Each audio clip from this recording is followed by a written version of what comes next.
एक नौजवान शादी करके आया, 3 महीने हुए, उसकी बीवी ने फरमाइश की कि अब हम आपके घर में नहीं रह सकते, ये बूढ़ा बाप आपका आपकी खिदमत नहीं कर सकते, अगर आपको मेरे साथ रहना है तो चलो मैके चलो, मैं मैके जाऊंगी, वहीं रहूंगी, मैं आपके घर में नहीं रह सकता। ये लड़का बीवी का आशिक था, दीवाना था, बीवी की बातों पे आ गया, अपने बूढ़े माँ बाप को छोड़कर बीवी के साथ ससुराल चला गया, फिर वहीं से दिल्ली निकल गया। अब बताया गया अल्लाह अकबर, कभी दिल्ली में रहा और वो कांटेक्ट में रहा सऊदी अरब का, वीजा मिल गया, सऊदी अरब चला गया, सऊदी अरब से पैसा भेजते जाता अपनी बीवी के पास, माँ बाप की फिक्र नहीं। 14 साल गुजर गए।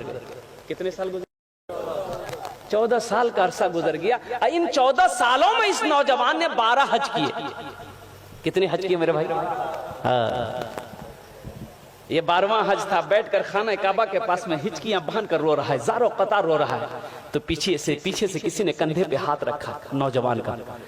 ए नौजवान, कौन ऐसा गुनाह किया है, कौन ऐसा गुनाह किया है जो इस ज़ारो कतार से रो रहा है? ऐसा मैंने किसी को रोते हुए नहीं देखा।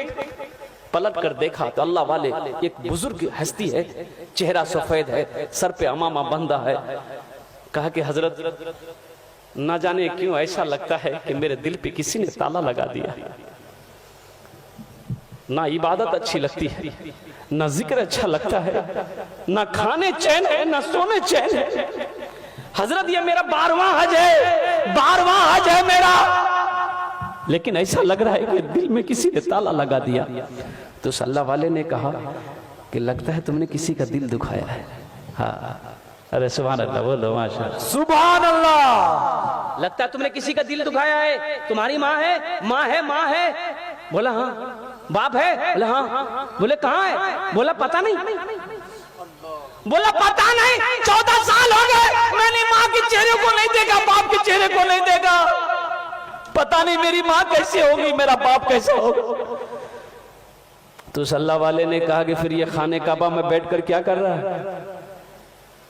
क्या कर रहा है? उठ जा भाग, अपनी माँ रूठे हुए माँ बाप से माफी मांग ले। अगर उन्होंने माफ कर दिया तो अल्लाह तेरे दिल के ताले को खोल देगा। सुभान अल्लाह, सुभान अल्लाह।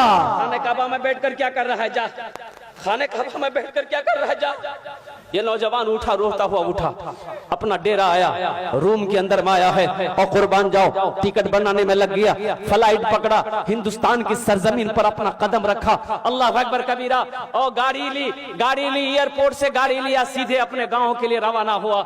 लेकिन कुर्बान जाओ, अब देखा कि गांव में बहुत सारी बिल्डिंगें बन गई है। 14 साल का अरसा गुजर गया, उसका घर की जगह पता नहीं।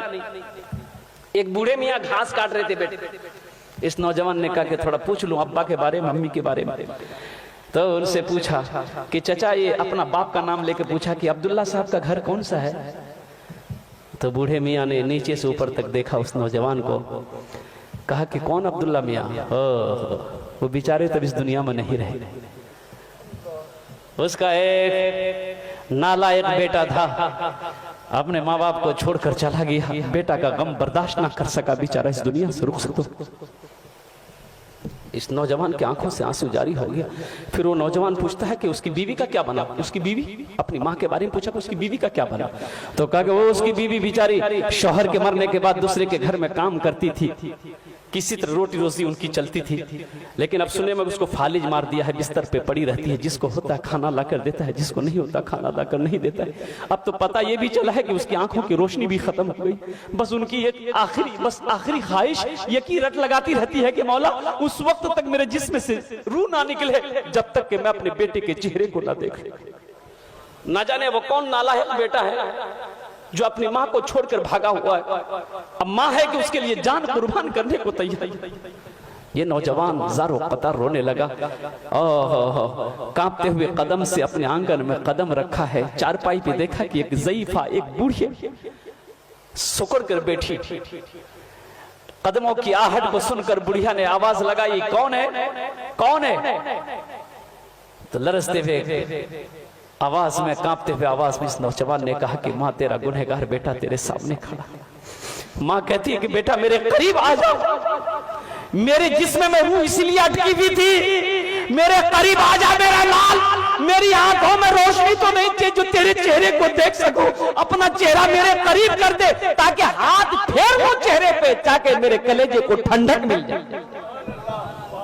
हाँ, पीते पीते दूध कभी चल में जब छुप जाते थे, पीते पीते दूध कभी चल में जब छुप जाते थे, खुद ठंडक में मां सोती गोदी में हम सो जाते थे। सुभान अल्लाह, सुभान अल्लाह जाते थे। उस पल को याद करो ना मेरे बच्चों, जब हम छोटे थे, माँ की गोद में थे। ये हमारी माँ है, बैठी बहनें बैठी, आज इनसे पूछो कुर्बान जाओ, बच्चे पखाना कर देता गोद में, माँ को नफरत नहीं होती, माँ नफरत नहीं करती औलाद से, अपने हाथों से उस गंदगी को साफ करती है, उस गंदगी को धोती है। और कुर्बान जाओ, बच्चे की तबीयत खराब हो जाए, माँ की आंखों से नींद खत्म हो जाती है, जब तक बच्चा सो ना जाए माँ को नींद नहीं आती। बताओ सही है कि नहीं है? इंशाल्लाह हाथ उठा के वादा करो अपने माँ बाप की खिदमत करेंगे इंशाल्लाह।